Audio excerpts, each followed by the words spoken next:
Assalamualaikum warahmatullahi wabarakatuh. Perkenalkan, nama saya Arini Nur Kumala, mahasiswi Universitas Terbuka dengan NIM 0521566866, Prodi Agribisnis Pertanian.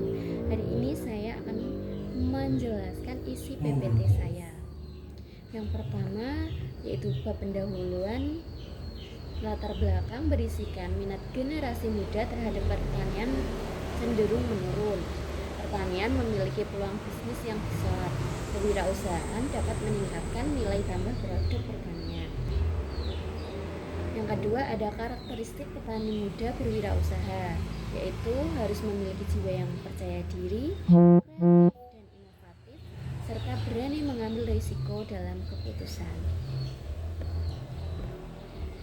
Dan yang ketiga, ada pengertian jiwa kewirausahaan.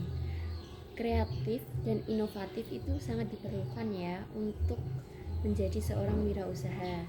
Terus harus berani mengambil resiko seperti yang tadi, mampu melihat peluang usaha ke depannya bagaimana, dan memiliki kemampuan manajerial. Yang selanjutnya, apa sih pentingnya kewirausahaan bagi petani muda? Pentingnya itu ya, yang pertama ada meningkatkan pendapatan kita, menciptakan lapangan pekerjaan, lalu meningkatkan daya saing produk, dan yang terakhir mendukung ketahanan pangan bagi kita para petani ya. Yang selanjutnya ada strategi 1. Strategi 1 itu pendidikan dan pelatihan. Yang pertama, pelatihan budidaya modern, pelatihan pemasaran digital, dan pengelolaan keuangan usaha tani. Terus ada juga strategi kedua, pemanfaatan teknologi. Yang pertama yaitu pertanian yang presisi. Yang kedua, aplikasi pertanian digital, dan yang ketiga ada e-commerce produk pertanian.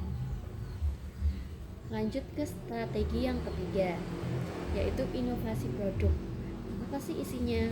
Isinya adalah pengolahan hasil pertanian, diversifikasi produk, dan peningkatan kualitas dalam kemasan. Terus ada lagi strategi keempat, penguatan jejaring. Yang pertama ada kementerian dengan perusahaan, terus bergabung dengan komunitas petani muda, dan yang terakhir ada kolaborasi dengan lembaga pertanian.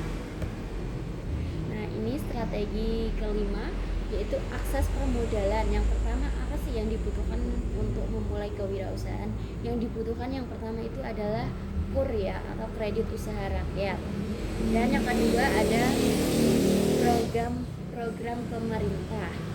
Yang ketiga ada investor dan koperasi. Tentunya kalau untuk kewirausahaan kita membutuhkan investor, maupun walaupun kita sudah mengambil KUR ya, intinya kita membutuhkan modal. Terus ada lagi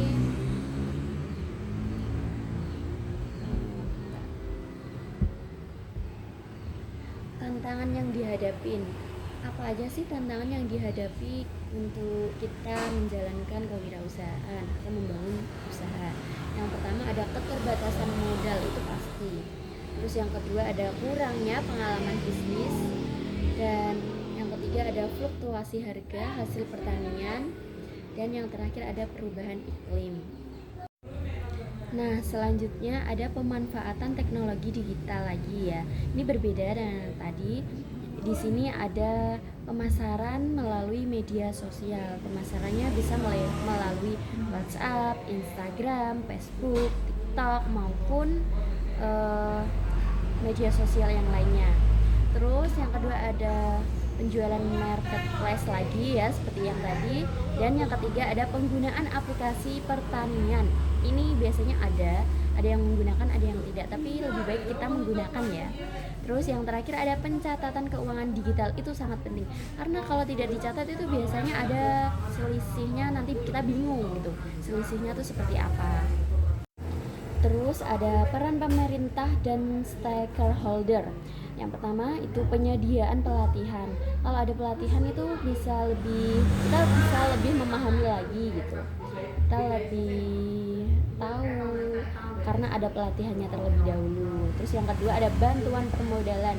Syukur-syukur ya kalau dari pemerintah tuh ada bantuan permodalan untuk usaha kita gitu.